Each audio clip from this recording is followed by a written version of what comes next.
Praise the lord.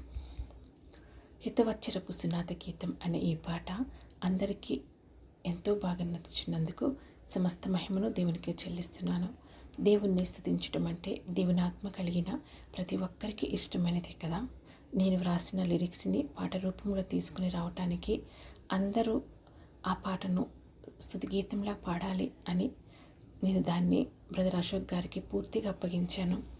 ఈ గీతం రాయటానికి దేవుడు నన్ను ఎలాగో నడిపించాడో నా సాక్ష్యమును కూడా ఆ బ్రదర్కి చెబుతూ వచ్చాను. ఆ సమయంలో నేను ఆ బ్రదర్తో ఒకే మాట చెప్పాను. సమయం వృధా కాకుండా ఏ ట్యూన్ ఈ గీతానికి సరిపోతుందో అన్న ఆలోచనను కూడా దేవుడే మీకు ఇవ్వాలి. అన్ని విషయాల్లో దేవుని ఆలోచనే మీరు కలిగి ఉండాలి అని నేను మీ గురించి ప్రార్థిస్తాను. మీరు కూడా ప్రతి విషయంలో ప్రార్థనతోనే ముందుకు వెళ్ళండి అని ఆ బ్రదర్తో నేను చెప్తూ వచ్చేదాన్ని.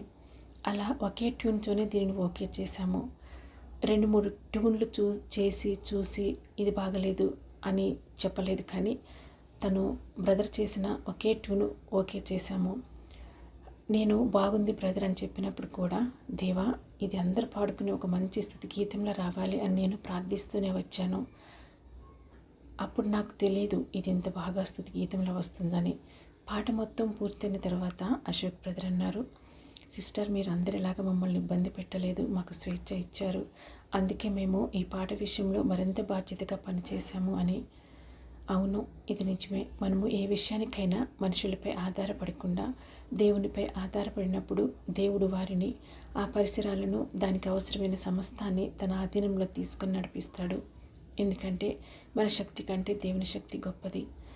అందుకే జకర్యా 4:6 ఇలా ఉంది, అప్పుడు అతడు నాతో ఇట్లనెను, జెరుబ్బయలు నాకు ప్రత్యక్షమగు యెహోవా వాక్కు ఇదే, శక్తి చేతనైనను బలము చేతనైనను కాక నా ఆత్మ చేతనే ఇది జరుగునని సైన్యములకు అధిపతి యెహోవా సెలవిచ్చెను. మానవుని శక్తి చేతను బలము చేతను కానటువంటి విషయాలను దేవుని ఆత్మ జరిగిస్తుంది. అందుకే పరిశుద్ధ గ్రంథము ఇర్మీయా 17:7 ఇలా సెలవిస్తుంది, యెహోవాను నమ్ముకునివాడు ధన్యుడు, యెహోవా వానికి ఆశ్రయముగా ఉండును అని. వాగ్దానం మరియు ప్రార్థన ద్వారా దేవునిపై ఆధారపడటం. వాగ్దానం ద్వారా 2 కొరింథీలు 1:20 దేవుని వాగ్దానములు ఎన్నైనను అన్నియు క్రీస్తునందు అవునన్నట్టుగానే ఉన్నవి గనుక మన ద్వారా దేవునికి మహిమ కలుగుటకై అవి ఆయన వలన నిశ్చయములై ఉన్నవి. మూల భాషలో ఆమీన్ అని ఉన్నవి. మనము ఏ విషయంలోనైనా దేవుని దగ్గర ఒక వాగ్దానం పొందినప్పుడు అది కేవలం ఒక మాట కాదు, అది స్వయంగా క్రీస్తు యేసునందు ఆమేన్ అయిన వాగ్దానం, అంటే కంప్లీట్ అయిన వాగ్దానం. ఆ వాగ్దానం మన చేతిలోకి వచ్చిన నాటి నుంచి అది మన జీవితంలో నెరవేరడం ప్రారంభమవుతుంది. మనం చూడకముందే దేవుడు మన భవిష్యత్తులో ఆ వాగ్దానాన్ని నెరవేర్చడానికి తన పని ఆరంభిస్తాడు.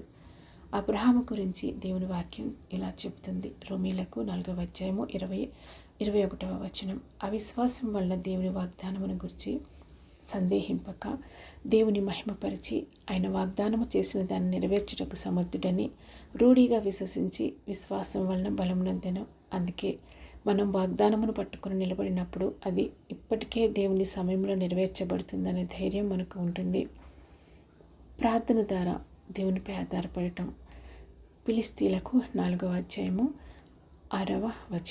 దేనిని గురించి చింతపడకుడు కానీ ప్రతి విషయంలో ప్రార్థన విజ్ఞాపనల చేత కృతజ్ఞతాపూర్వకముగా మీ విన్నపములు దేవునికి తెలియచేయుడి. మనం ఏదైనా ఒక విషయంలో దేవుని సన్నిధిలోకి వెళ్ళి ప్రార్థన చేసినప్పుడు మన హృదయంలో ఒక దైవికమైన దైవ సంబంధమైన ఒక శాంతి, సమాధానము, నెమ్మది మనకు కలుగుతూ ఉంటుంది. అదేమిటంటే మన అవసరాన్ని మన పక్షాన్ని తీర్చడానికి దేవుడు ఇప్పటికే తన కార్యాన్ని ప్రారంభించాడన్న విశ్వాసంతో కూడిన సూచన.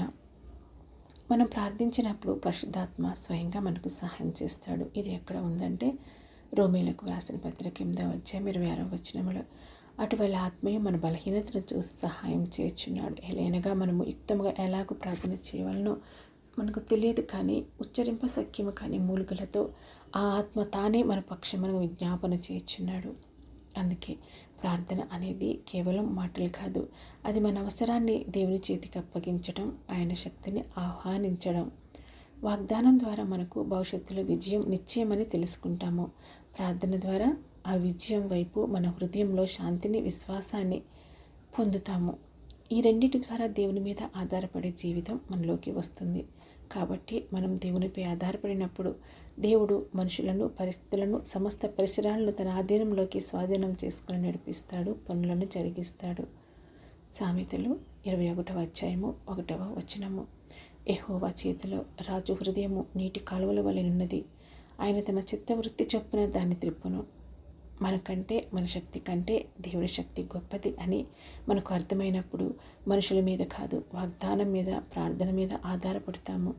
అప్పుడు దేవుడు తన సమయంలో, తన చిత్తంలో, మన జీవితంలో తన మహిమను కనపరుస్తాడు. హితవచ్చరపు సునాద గీతం అనే పాట విషయంలో దేవునిపై ఆధారపడినప్పుడు దేవుడు ఎలా పనిచేశాడు అన్నది ఇది అనుభవపూర్వకమైన నా సాక్ష్యం. Praise lord.